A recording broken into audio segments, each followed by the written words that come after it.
Hello, hello, hello. It's Monday the 24th of October 2022. It's just gone 2:15.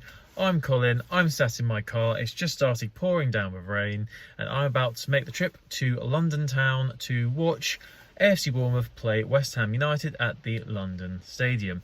Very much excited about this. I have never been to the London Stadium. I never actually went up to the park, unfortunately, but very much looking forward to this trip. I did want to go watch us play West Ham back in, was it 2016, 2017, when they first opened the London Stadium, when West Ham first moved in and we lost 1-0. We were terrible back then. But yeah, very much looking forward to today. We're on an okay run of form. Lost against Southampton Wednesday just gone, on the back of an unbeaten run from Gary O'Neill, who is our caretaker manager.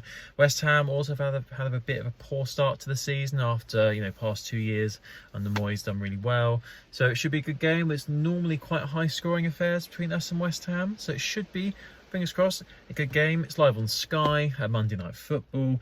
My sat nav is saying it's going to take me about 2 hours 45 to get there from Bournemouth. Should hopefully get there about 5 o'clock, just after 5, which gives me about 3 hours till kick-off, 8 PM kick-off this evening. Planning on parking at Westfield Stratford, which I believe is about a 10-minute walk from the ground. I've downloaded the Westfield app and signed up to their smart parking. I believe you get about a 15% discount off parking if you do that, because you sign up your car and registration number. So looking forward to trying that. Westfield, loads of shops, nice place. The one over by Hammersmith is also cool. I parked when we played QPR last season. I parked at Westfield, Shepherd's Bush, and that was about a 5-minute walk to Loftus Road. So that worked really well. Always love a London trip, nice and easy for us people coming from Bournemouth. I just thought it'd be good to film this trip because I'm a big fan of watching fans' vlogs from when they go to games, whether it's an away trip, a home trip. I always love watching other supporters do it, so I thought, going up to West Ham, I'll give it a go this time. Hopefully you can still hear me over the rain, which is now absolutely chucking it down here.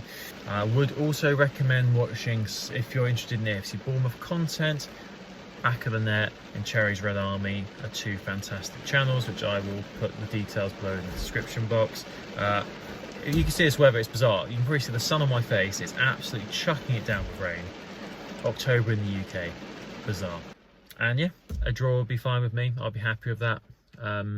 It's a tough run of fixtures now. West Ham away, got Tottenham at home on Saturday, then we've got Leeds away, so 3 tough games. All games are tough in the Premier League, but we've done okay so far since getting rid of Scott Parker. So yeah, hoping for a high scoring affair and a good game. Let's go to London. If you look at all social media, but also for those of us who share our membership, this is not what our members want. And if I'm perfectly honest, I know. So it's probably about just over an hour later. I'm currently at Fleet Services. It's saying I've got another 2 hours, just over 2 hours to go. A little bit concerning because usually, for anyone travelling from Bournemouth to London, when you get to Fleet, that's normally the symbol you're about just over an hour away from London. Looks like there's, unsurprisingly, an accident on the M25, which is causing it to be a bit longer. The sat nav's doing that thing. If anyone uses Google Maps on their phones when they're going anywhere, when it gives you a estimated how long it's going to take to get somewhere, and then it just rather than going down, the further you go, it's going up, and it kept doing that. So a bit frustrating, which is why I've just quickly stopped to go to the toilet, and I'm going to get straight back on the road. It's saying I'm going to get there just before 6, which still gives me 2 hours before the game. I was hoping to get there about 5, which gives you an idea of how delayed it's saying. But to get to Fleet, there's been no traffic whatsoever. Actually, it's been pretty good going. Interestingly, normally you see, some other away fans. I've not seen any other Bournemouth fans here at Fleet, so maybe everyone's doing the smart thing and getting the train up rather than driving, because 2,000 of us going up to West Ham today. I believe it's sold out as well, so there should be about 60,000 fans there. I think this will probably be the biggest attendance for a Bournemouth game I've ever been to supporting Bournemouth. I think, now people might be able to correct me, even when we went to the Millennium Stadium in Cardiff for the playoff final in 2003, I think there was less than 60,000 people there for that one. That was the League Two playoff final. So right, let's get back on the road. and hopefully next time I speak it will be when I'm at Westfield. And here is that traffic heading onto the M25. Apparently it's a 15-minute delay, so we shall see how we go. It's saying about 1 hour 45 minutes to go, which still gives me plenty of time before the game, but hopefully this eases up because it's just before rush hour and it is half term, so hopefully whatever's causing this will be cleared and it won't take that long. We shall see. 3 hours later. What a stress. Right, I'm in London now. It's about 10 to 7. An hour, well, 2 hours later than I planned to get here. A mixture of roadworks, a mix of accidents, and as I got to the London Stadium, all the roads were closed and my sat-nav wasn't updating. So managed to get to Westfield, all parked up. Going to quickly get some food and get to the ground. Let's go.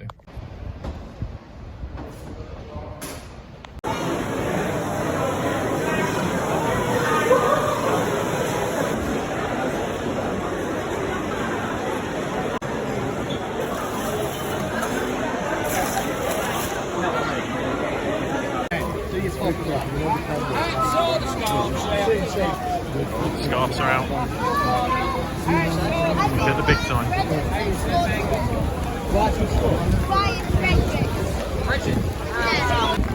Bournemouth West Ham scarf. The Olympic Park. See the ground.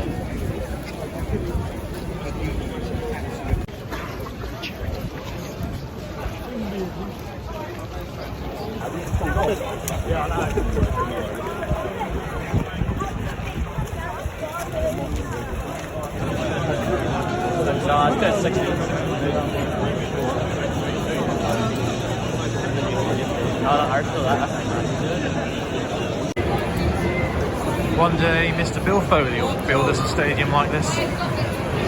60,000 supporters. Love it. Through security. We're now rushing to Turnstile D. Up the f***ing chairs. 10 minutes till kick-off.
That's not a good sign. Dom is down.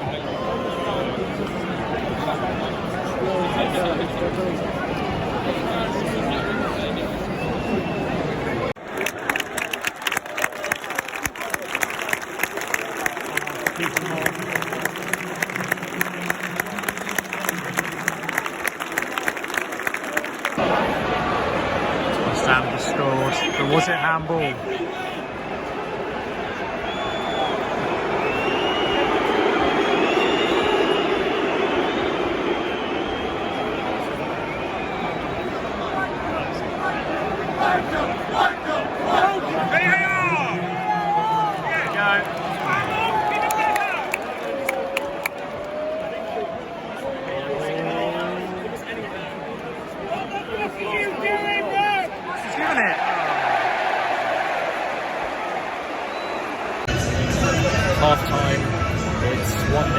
for West Ham, and it's been a pretty poor game to be fair. We've been pretty toothless going forward, which is a common theme for our games. Dom's gone off injured, which is not good. Now Leonard's got to keep him more up front. I'm seeing on Twitter that West Ham's goal shouldn't be given, but it was handball. It looked handball from where I was behind the goal, but I'm seeing online even the experts are siding with Bournemouth this time, and that's very rare, so it must be bad. I'm seeing comments saying it was like volleyball before they put it in. Once again, the VAR decision going against us. It's embarrassing now. Apparently Gary O'Neill's been booked, having a go at the referee. So unless something drastically changes, it's going to be a long second half. We've really had nothing going forward, apart from one scrum at the beginning. It's going to be a long second half, I feel, but you never know. Gary O'Neill's got a habit of getting us. Gary O'Neill has a habit of getting us back in front behind the half time, so we need another Gary O'Neill half. Let's see what happens. Oh no.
Didn't look handball to me, but let's see.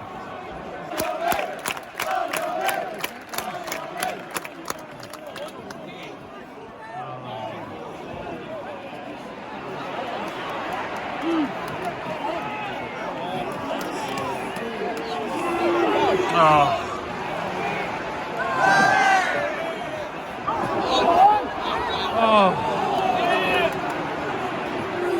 Better.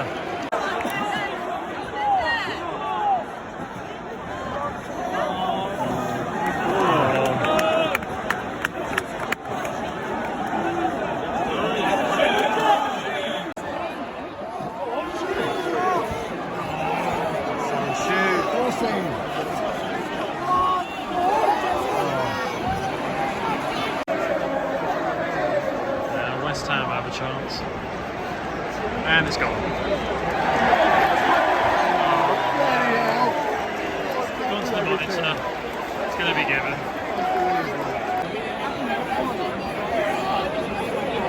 So this could be given. Oh, the screen's gone.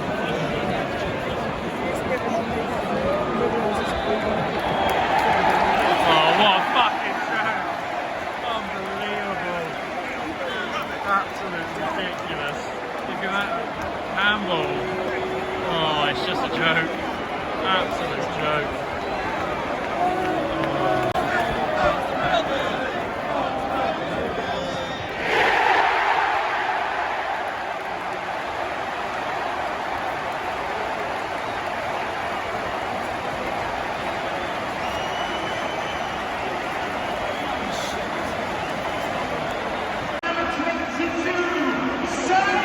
Premier League hates us, VAR hates us, so 2-0, game over.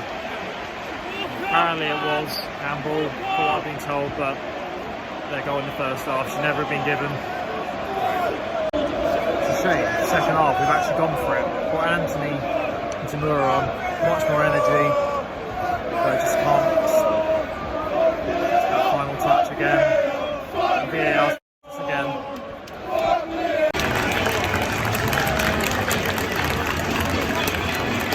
Oh, I'm out of breath. What a trek that was. Well, but got back to the car. Now had to go around a longer way to get here because they blocked off the walkway between the away and home supporters. And then I got stuck in one of those, you know, in those big events they have stop go signs. And the lift was taking ages, so I went up the stairs to level 6, which is where I'm parked. Oh, so Bournemouth lost 2-0, and it was a game of 2 VAR decisions. Look, we didn't play great. It wasn't a great performance. We were better in the second half when Anthony and Zamora came on. We just, same problem all season, was lacking that real killer instinct, that real attacking threat. You know, nice build-up play. Then when he gets in the box, there's even no one there. Can't finish. The shots going over the box. But first half, they scored. Seeing it was apparently definite handball. Their player basically volleyballed it up for Zuma to head in. Frustrating, but for some reason Sky Sports are saying it was the correct decision. I don't understand. And I've not seen the handball for the second goal, for the penalty. But once again, 2 VAR decisions going against us. I think a draw is probably a fair result after how we played in the second half. Once again, VAR going against us. We've not had 1 VAR decision go for us this season. I'll be very interested to see if there's a statement from the Premier League. I remember a few weeks ago when there was a few incorrect decisions, they came out and said yes, they were incorrect and apologised. I doubt we'll get that because we're not one of the big teams. They don't care. It's just, it makes you, like, people spend all this money travelling across the country to watch their team play, and it all comes down to the VAR is supposed to get these decisions correct to help the referees, and it's still getting it wrong. I just don't get it. I don't understand it. It, you know, papers over the fact we didn't play great. But Christie had a poor game. Tavernier didn't do much either. But yeah, frustrating. Oop, turn on. If you want more proper great content, I'd recommend subscribing to Back of the Net, AFC Bournemouth podcast, and also to Cherry's Red Army. Their content is fantastic. Every day, reaction videos, fan cams, vlogs, everything you could ever want from a football channel. But thank you for watching. Up the cherries. Oh, quick thoughts on the London Stadium. A lot of negative things about it. I thought I had a really good view, actually. I was in the lower tier. Nice stadium. I thought it was pretty nice. I never went to Upton Park, so I can't compare it. I was surprised at the atmosphere. I thought the West Ham fans were very quiet, but that might be an effect of that bowl-shaped stadium where the sound just escapes. But they were quite quiet. It wasn't a great game, so you know, can't blame them. I thought our fans were quite good. Obviously got frustrated at certain points, but yeah, it's another stadium ticked off. Good luck to West Ham for the rest of the season. I'm sure they'll kick on from here. And we've got Spurs next at home, so a nice easy game. Harry Kane, Son, Richarlison, all in town for that, so that'd be great. And then Leeds away after that, so 2 easy games coming up. Doesn't get any easier, but yeah, thanks for watching.